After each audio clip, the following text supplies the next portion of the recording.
இந்த நேரத்தில் இந்த இடத்துல இப்படி உட்காந்து நான் பார்த்துட்டு இருக்கோம், பேசின்னு இருக்கோம்.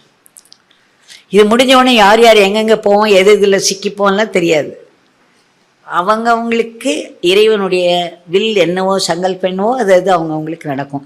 இது அத்தனையிலுமே அந்த தெய்வத்தோட சங்கல்பம் மட்டும்தான் பார்க்குறவாளுக்கு வித்தியாசமாக இருக்கும். நம்ம எதுலேயும் போய் சிக்கிக்க மாட்டோம்.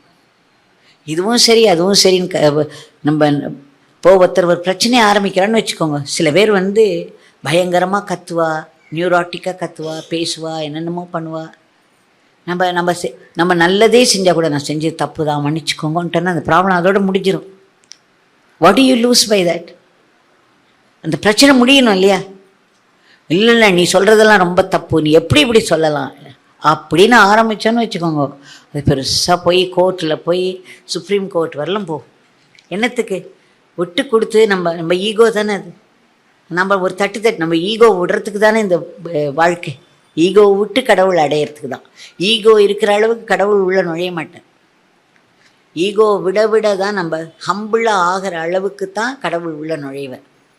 அதனால் யார் வேணால் என்ன வேணால் சொல்லிட்டு போ, சரிப்பா நீங்கள் சொல்கிறது சரிதான், உண்மைதான், நான் தப்பு பண்ணியிருந்தேன்னா மன்னிச்சிருங்கன்ட்டு நான் போகிறோம். பிரச்சனை அதோடு முடிஞ்சிடும். அவனை மறந்துடும், நாமளும் மறந்துடுவோம். அதனால ஒரேடியாக வரிஞ்சு கட்டின்னு சண்டைக்கெல்லாம் போகாதீங்க. என்னத்துக்கு நம்ம அவ்வளோ டைத்தை அதில் வேஸ்ட் பண்ணோம்? அந்த நேரத்தில் எத்தனை நாமம் சொல்லலாம், அத்தனை நாம சக்தி நமக்குள்ளே நுழையும். அது ஏதோ ஒரு நல்லதை பண்ணும், உள்ள ஒரு மாற்றத்தை கொண்டு வரும், வெளியில் ஒரு மாற்றத்தை கொண்டு வரும். நம்மளை திட்டினவாளே கொஞ்சம் நேரம் கழிச்சு அவன் மன்னிப்பு கேட்டு வருவா நம்மக்கிட்ட, அதுவும் நடக்கும். இதெல்லாம் என்னுடைய அனுபவத்தில் சொல்கிறேன். உங்களுக்கு வேறு அனுபவங்கள், பெரிய அனுபவங்கள் இருந்ததுன்னா உங்களுக்கு எது தோன்றதோ அதை நீங்கள் பண்ணுங்க.